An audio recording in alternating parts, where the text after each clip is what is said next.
Good morning friends. मैं आनंद कुमार आपके अपने यूट्यूब चैनल राज डिफेंस एकेडमी में स्वागत करता हूं।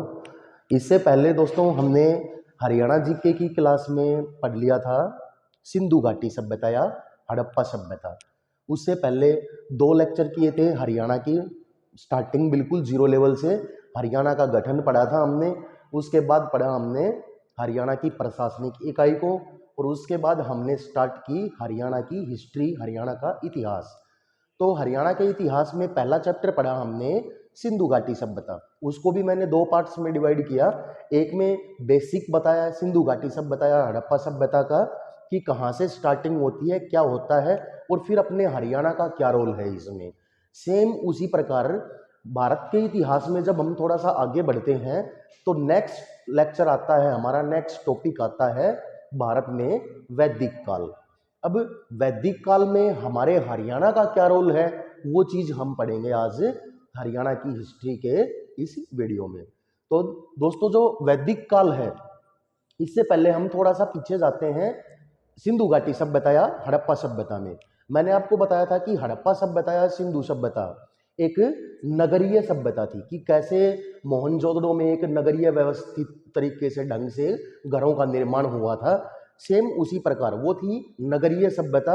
जबकि जो वैदिक काल है, वैदिक, ये थी हमारे भारत में ग्रामीण सभ्यता। कौन सी सभ्यता थी ये? ग्रामीण सभ्यता। और इसका जो टाइम पीरियड है वैदिक काल का, भारत में टाइम पीरियड है इसका कब से कब तक था ये?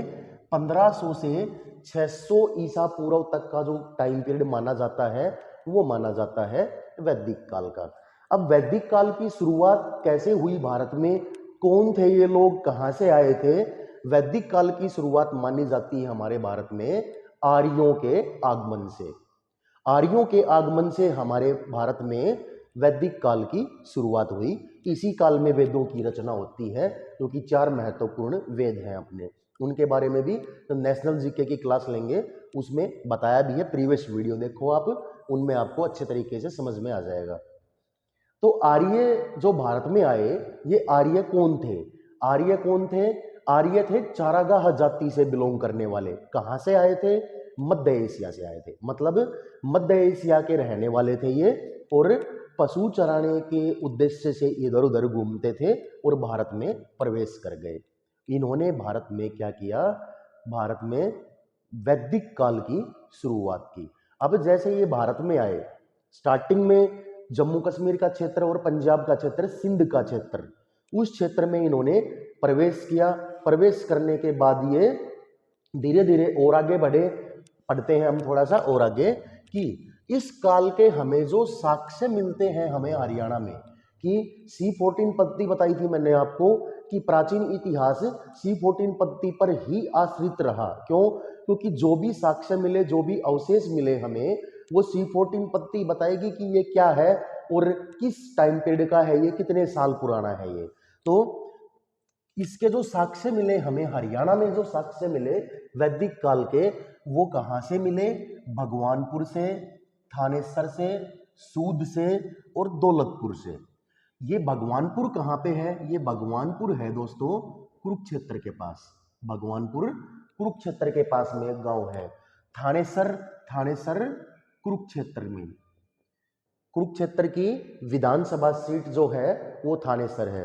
दोस्तों, हम कुछ हरियाणा जीके के पॉइंट ऑफ व्यू से 3 क्वेश्चन पढ़ते हैं हम, कि हरियाणा का कौन सा जिला जिसके पास स्वयं का मुख्यालय नहीं है? वो जिला है महेंद्रगढ़, और उसका मुख्यालय महेंद्रगढ़ में ना होकर नारनौल में है।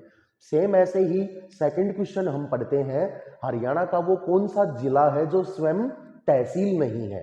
वो जिला है हरियाणा का यमुनानगर। यमुनानगर की तहसील है दोस्तों जगाधरी। इसी प्रकार तीसरा क्वेश्चन जो अराइज होता है वो ये होता है कि हरियाणा का कौन सा एकमात्र जिला जो स्वयं विधानसभा क्षेत्र नहीं है? और वो जिला है कुरुक्षेत्र, और कुरुक्षेत्र की विधानसभा सीट थानेसर। दोस्तों, अगर ये 2 बातें जो अन्य पढ़ी आपने, कि जितने भी YouTube चैनल देखोगे आप, जितनी भी बुक्स में देखोगे, आपको एक जिक्र मिलेगा कि वो एकमात्र जिला जिसका स्वयं का मुख्यालय उसके पास नहीं है, वो महेंद्रगढ़। महेंद्रगढ़ का मुख्यालय नारनौल। बहुत सारे स्टूडेंट्स को इन दो बातों का नहीं पता। तो दोस्तों आज अगर आपने पहली बार इन दोनों पॉइंट्स को पढ़ा है या सुना है तो चैनल को एक बार लाइक कीजिए जरूर इसी दो पॉइंट्स के लिए। तो बढ़ते हैं थोड़ा सा और आगे। भगवानपुर जहां से साक्ष्य मिले हमें वैदिक काल के, ये कहाँ पे है? कुरुक्षेत्र में है। भगवानपुर के बाद थानेसर, थानेसर भी कुरुक्षेत्र में। उसके बाद पढ़ते हैं हम दौलतपुर। सूद, सूद एक गांव का नाम है, ये भी कुरुक्षेत्र के पास का ही जो अंबाला का क्षेत्र है, वहां से हमें साक्ष्य मिले किसके? वैदिक काल के। एक मिले हमें दौलतपुर से, दौलतपुर भी यही हरियाणा का ही एरिया है, ये कुरुक्षेत्र के इर्द गिर्द का ही। यहां से हमें साक्ष्य मिले, वो क्या मिले? चित्रित, धूसर, मर्दभांड। साक्ष्य हमें यहां से मिले इन चार जगहों से। क्या मिला साक्ष्यों में? साक्ष्यों में मिला हमें चित्रित, धूसर, मर्दभांड। अब इसका मतलब क्या होता है? चित्रित, धूसर, मर्दभांड का मतलब कि चित्रित मतलब चित्र किए हुए, चित्र से छपे हुए, धूसर धुएं के आकार के, धूसर का मतलब होता है धुआं का आकार, और मर्दभांड मतलब मिट्टी के बर्तन, मर्दभांड मतलब मिट्टी के बर्तन। चित्र किए हुए मतलब छपे हुए, धुएं के जैसे छपे हुए मिट्टी के बर्तन मिले हमें इन चार जगहों से, और उनको C14 पद्धति द्वारा मान लिया गया वैदिक काल के अवशेष। तो वैदिक काल के ये कुछ प्रमुख अवशेष हैं, पेपर में पूछे जाते हैं, मोस्ट इंपॉर्टेंट। अब जो बात मैं आपको बता रहा था वो आती है वैदिक काल में आर्यों के दशराज्य युद्ध की। इसका वर्णन मिलता है हमें ऋग्वेद के 7वें मंडल से। अब जो वेद है, वैदिक काल में वेदों की रचना हुई, इसलिए इस टाइम पीरियड को वैदिक काल कहा गया। वेद कौन कौन से हैं हमारे भारत में? जो इस काल में जो वेद हैं हमारे, वो कौन कौन से हैं? ऋग्वेद, यजुर्वेद, अथर्ववेद और सामवेद। ये चार वेदों के बारे में हम पढ़ते हैं। सबसे पुराना वेद जो इस काल में पढ़ते हैं हम, वो है ऋग्वेद। और ऋग्वेद में 10 तो मंडल हैं हमारे, जिनको हम अध्याय बोलते हैं, चैप्टर बोलते हैं। 10 मंडल और 1028 सूक्त, सूक्त मतलब मंत्र। 1028 सूक्त और 10 मंडल हैं हमारे ऋग्वेद में, 10 अध्याय हैं। पहला और 10वां मंडल इसमें नया जोड़ा गया है। तो ऋग्वेद के 7वें मंडल से हमें पता लगता है आर्यों के दशराज्य युद्ध का वर्णन मिलता है। कहां से? ऋग्वेद के 7वें मंडल से। ऋग्वेद के 9वें मंडल से हमें गायत्री मंत्र का पता लगता है। ओम भूर्भुवः स्वः जो गायत्री मंत्र है हमारा, उसका पता लगता है ऋग्वेद के 9वें अध्याय से। और 7वें अध्याय में हमें मिलता है वर्णन दशराज्य युद्ध का। अब ये दशराज्य युद्ध क्या था? दशराज्य युद्ध था जो आर्य जो भारत में आए थे, भारत में सिंध और जम्मू कश्मीर के रास्ते प्रवेश तो कर गए वो भारत में, तो उसके बाद उनका सामना होता है विभिन्न 10 राजाओं से। किसका? जो यहाँ पर जो भारत में जो एरिया होता है, ये उत्तर भारत का जो एरिया होता है, यहाँ से आर्यों ने प्रवेश किया। अब यहाँ पर एक नदी है, कौन सी?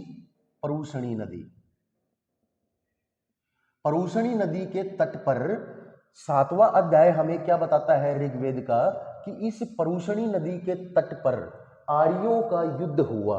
अब आर्य जो थे लोग जो भारत में प्रवेश कर रहे थे, ये इन्होंने अपना एक सेनापति नियुक्त किया आर्यों ने। ये थे 10 जन, ये थे 10 जन, 10 कबीलों में थे बटे हुए आर्य। एक कबीला इधर, एक इधर, एक इधर। जब परूषणी नदी के तट पर हुए, इकट्ठे हुए ये, तो इनका सामना होता है किसके साथ? विश्वामित्र के साथ।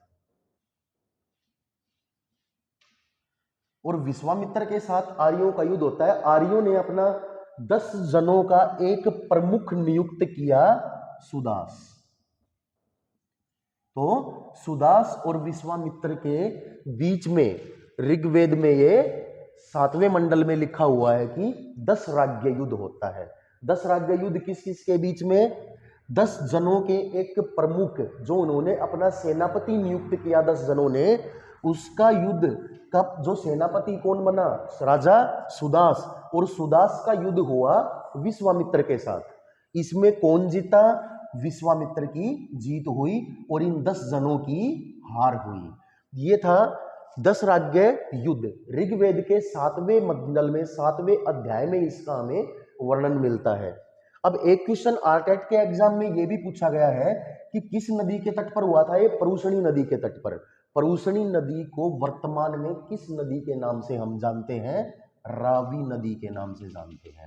रावी नदी का पौराणिक कथाओं के अनुसार प्राचीन भारत में क्या नाम था? परुषणी नदी। परुषणी नदी जिसको हम आज रावी नदी बोलते हैं। तो ये था हमारा 10 राज्य युद्ध। आप एक बार इसका स्क्रीनशॉट ले लीजिए। बढ़ते हैं थोड़ा सा और आगे। 10 राज्य युद्ध तक आपको समझ में आ गया होगा। ये मैंने इसके ऊपर ज्यादा जोर इसलिए दिया 10 राज्य युद्ध के ऊपर क्योंकि पेपर की दृष्टि से बहुत ही इंपॉर्टेंट क्वेश्चन बनता है ये। और इस क्वेश्चन की जितनी गहराई में आप जाओगे उतना ही आपको ये समझ में आएगा। ठीक है, थोड़ा सा और आगे बढ़ते हैं। फिर ये जो 10 राज्य युद्ध में जो 10 जन थे आर्यों के, 10 छोटे छोटे कबीले थे, ये हार गए। तो इन्होंने क्या किया?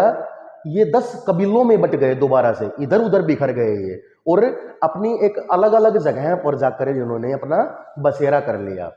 अब उन्हीं 10 जनों में से एक जन था, कौन सा?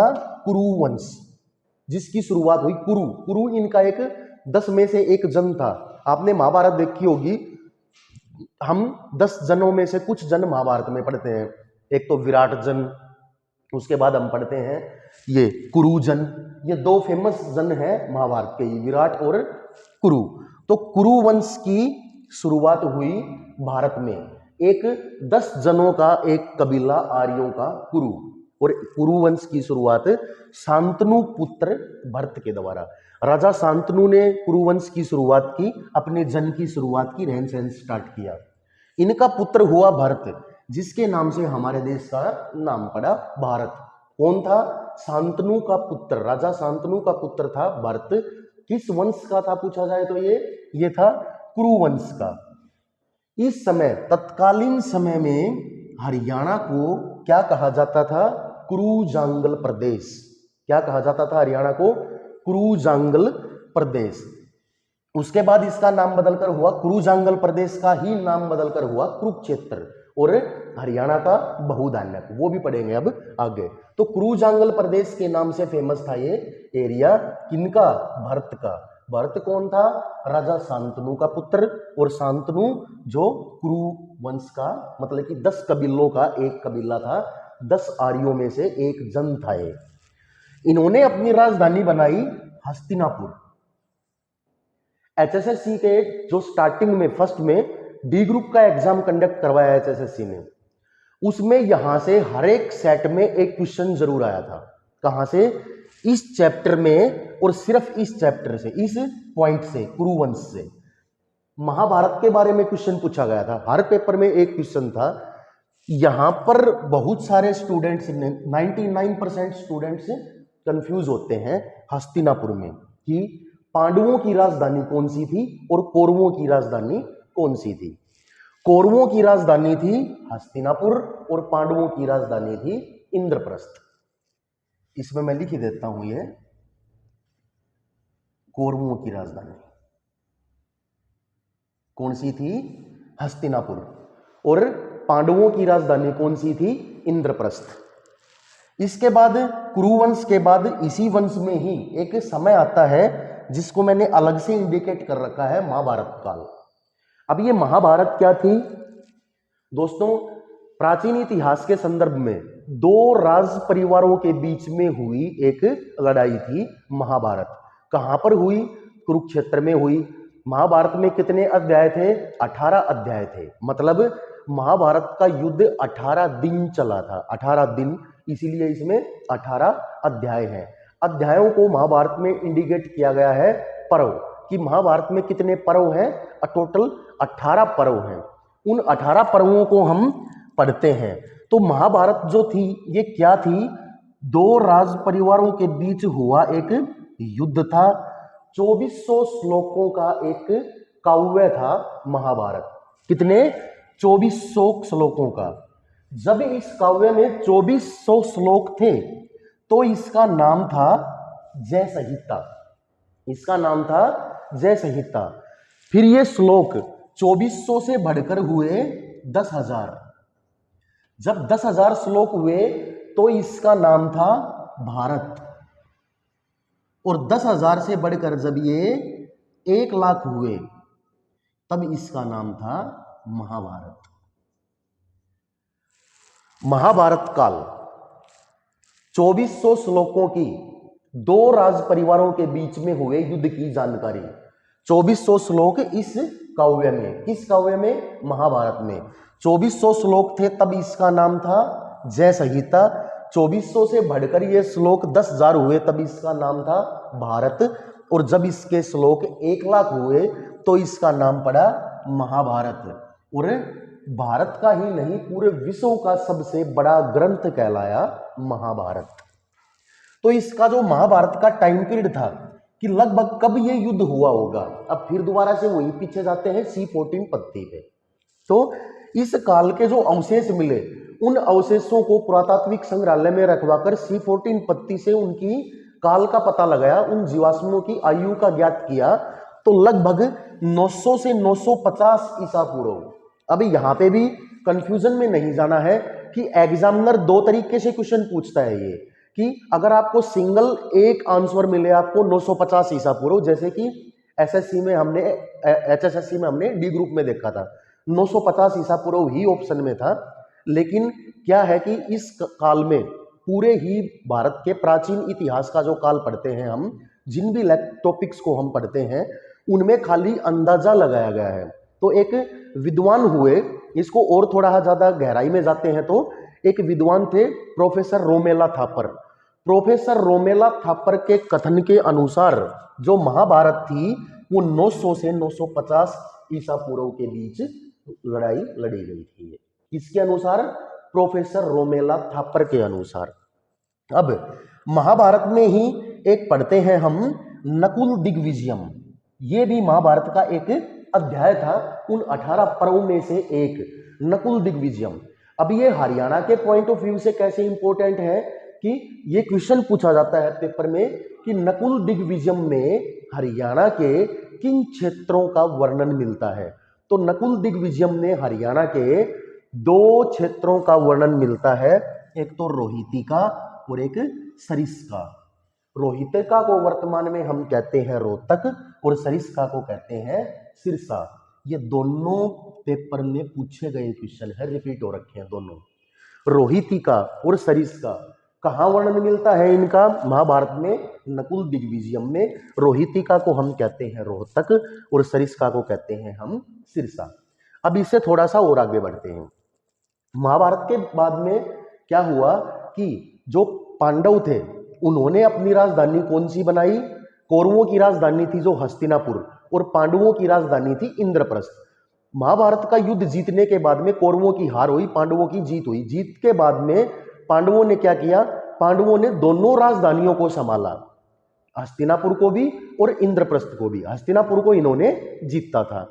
अब इनकी जीत के बाद में जब हम उत्तर काल में जाते हैं महाभारत के, उसमें क्या होता है कि युद्ध जीतने के बाद पांचों भाई जो होते हैं पांडव, ये हिमालय की तरफ चल पड़ते हैं और अपना सब कुछ त्याग कर देते हैं। यहाँ पर जो इनके उत्तराधिकारी थे उन्होंने राज्य की शुरुआत की, ये चले गए हिमालय पर। इन पांचों के बीच में भी थोड़ी कहासुनी होती है और पांचों ने प्राण त्याग दिए हिमालय पर्वत पर। उसके बाद जो शुरुआत हुई इनके नए राज्य के विस्तार की, हरियाणा के पॉइंट ऑफ व्यू से वो पढ़ते हैं हम परीक्षित का राज्यकाल।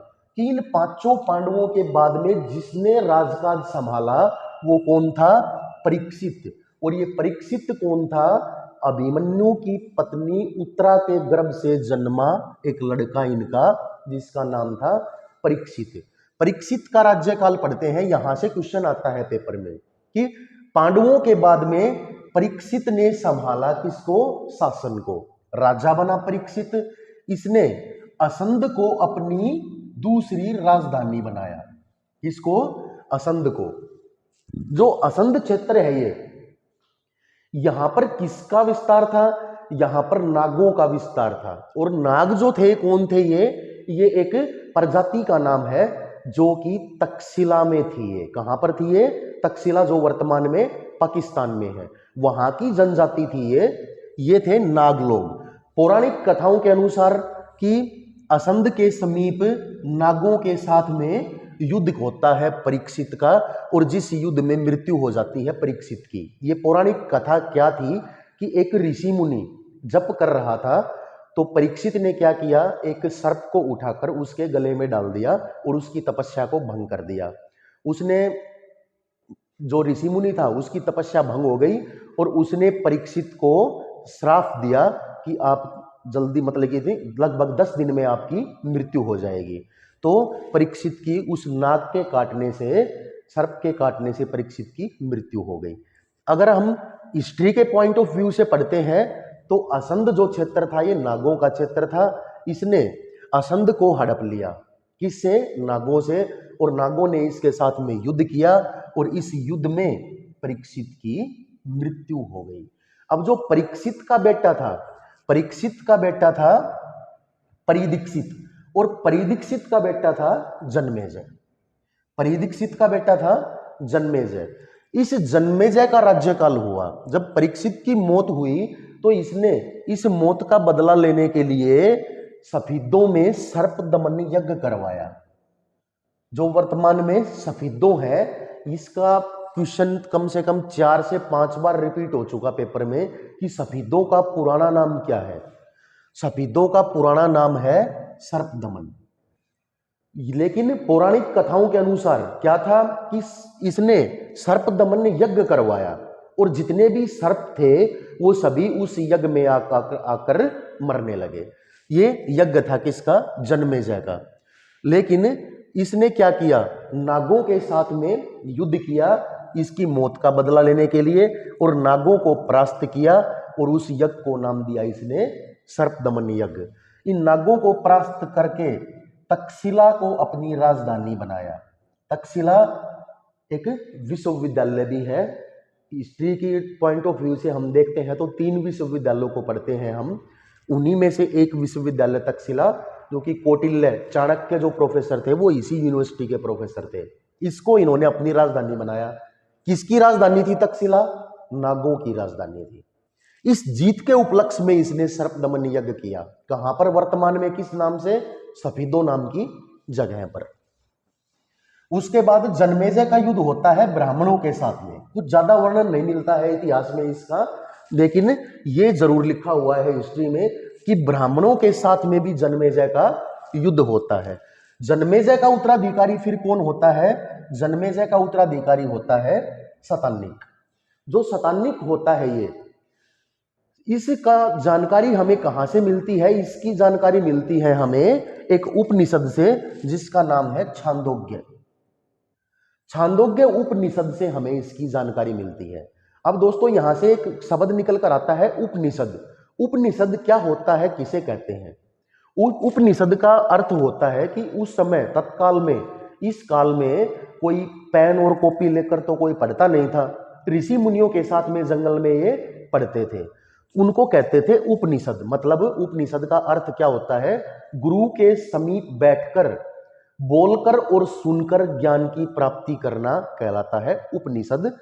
भारत में कुछ उपनिषद है, उनमें से मुंडको और छांदोग्य, ये 2 उपनिषद इंपॉर्टेंट है हिस्ट्री के पॉइंट ऑफ व्यू से। छांदोग्य उपनिषद से तो हमें शतानिक के राज्यकाल का वर्णन मिलता है, और मुंडको उपनिषद से हमने सत्यमेव जयते लिया हुआ है। उसके बाद प्राकृतिक आपदाओं से इस वंश का पतन हो जाता है। इसी सेम पॉइंट से ही, इसी लाइन को ही हम लिखते हैं जब सिंधु घाटी सभ्यता या हड़प्पा सभ्यता पढ़ते हैं तब, कि प्राकृतिक आपदाओं से सिंधु सभ्यता का पतन होता है। जैसे इतिहासकार बोलते हैं कि बाढ़ आने से सिंधु सभ्यता और हड़प्पा सभ्यता का पतन हो गया था, वो भी प्राकृतिक आपदा ही होती है बाढ़ आना। उसी प्रकार कुछ सूखा पड़ गया था, उस सूखे के पड़ने से इस वंश का, आर्यों का पतन हो जाता है, भारत से भी और हरियाणा से भी। तो प्राकृतिक आपदाओं से इस वंश का भी पतन हुआ। तो दोस्तों ये थी हमारे हरियाणा की हिस्ट्री के पॉइंट ऑफ व्यू से वैदिक काल, और वैदिक काल में हरियाणा का जो ये रोल था, ये आई होप आपको क्लास अच्छी लगी होगी। अगर क्लास अच्छी लगी हो तो चैनल को लाइक कीजिए, ज़्यादा से ज़्यादा सब्सक्राइब कीजिए, शेयर कीजिए। Thank you.